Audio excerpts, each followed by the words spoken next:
Hello everyone, welcome back to the channel. Hope you're well. Thank you for joining me again. Saturday, quite windy, so please excuse any noise you might hear in the background. We'll see how we get on. I wanted to talk a little bit about what's going on with reform. Yes, I'm afraid it's another reform video, but there you go. It's important though, we need to discuss it. There's three particular areas I want to talk about. The first is, and it's important, why I went off the idea of the Reform Party. There's a couple of reasons. Number one, to me, reform meant just that. The reform of our political system, the reform of the way things are done, and things that are drastically wrong with this country will get fixed. Now, I'm of a centre-right, stroke right-wing political persuasion, like many others in this country.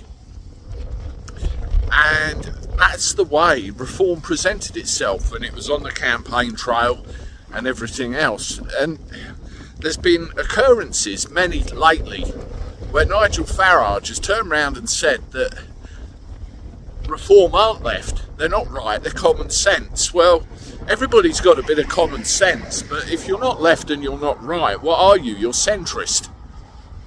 This is the middle ground where votes are apparently won and things happen. Well, the centre ground has done nobody any good for the last 20, 30, maybe 40 years, and it's time that changed. I can't support a centre orientated party any more than I can support a left one, so they've gone in a direction. The other thing that's got on my goat, we've got another issue in this country where we've got, well, let's face it, thousands of undocumented individuals that have come in and we don't know anything about them. Yes, we got the really big bollocks routine of let's deport them, let's don't let anybody land, let's get rid of them. But what they're not talking about is the ones that are here already. What's going to happen to those? Nothing's been mentioned, and Nigel has been on camera and said that getting rid of everybody is an impractical thing. Well, no, it isn't. The political will just isn't there. That put me off. The other thing that put me off is it was very self-evident that the moment Zia Yusuf came into the Reform Party, everything changed. And you've seen people resigning in protest at the way things are run in a more dictatorial fashion. And it's just really steered it in the wrong direction. And when you look into it, there's the limited companies, which I've discussed in other videos, and there's a large amount of money, 250 grand or whatever it is, that he donated to the party. All of these things just don't sit well with me. You buy yourself in and try and run the show, and all you do is piss off a lot of people. The other thing, the second thing, that's really annoyed me is the way that we've been spoken about or spoken to, talked down the nose to. None of that lot. Don't want any of that lot. And the attitude, that lot put you where you are, that lot gave you the initial support you had. Nah, I'm not impressed. Now we move on to the important thing. The narrative, or the controlling of the narrative. If you have a look at the big Birmingham conference they did, several weeks ago now, my mates Paz and Clownwell YT went up there to spend a day there, paid money to have a look around, record, and get what was going on. Well, Paz was thrown out. Even though there were other individuals there recording, Paz was ejected from the premises, having travelled several hours to get there, do his thing and come back. Off you go.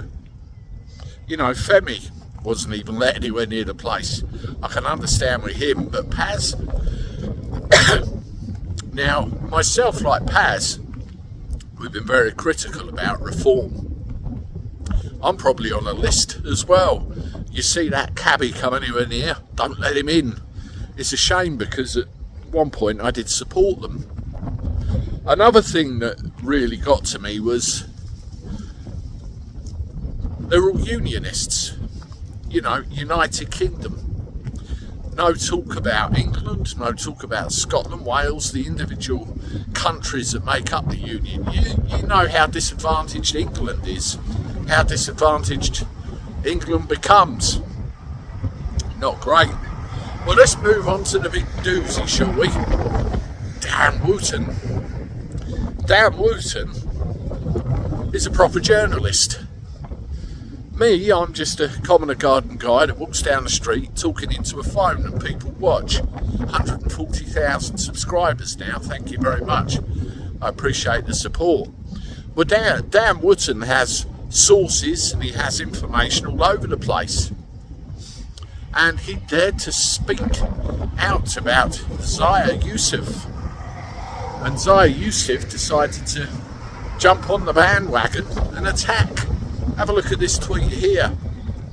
The problem is when you try to silence people, particularly when they have voices, like me, like Dan Wooten, like Paz or anyone else online, they will dig a little deeper and find all these little morsels of information that you didn't really want anybody to know about. Now, I'll leave a link in the description to a video that Dan Wooten did where he lets you know he's found out a little bit more, and it appears that all is not rosy at Reform HQ, and the reason is Mr. Zia Yusuf and his running of the show becoming somewhat dictatorial, somewhat of an annoyance. And even Nigel has said it's not a question of if, but when he goes.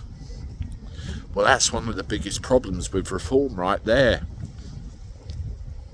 Now, if Zia Yusuf goes, I have a question for you. Can you support Reform? Or would it take more? I did a poll on the channel about the May 1st elections. See it here. And pretty much all of you said we're going to vote for Reform.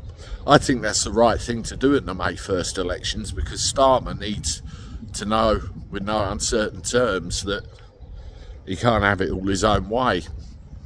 But then, you know, there's a bigger picture in 2029 or wherever it is.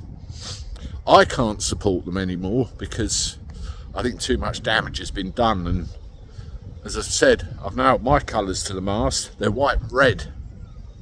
That's where I stand. Let me know what you think in the comments.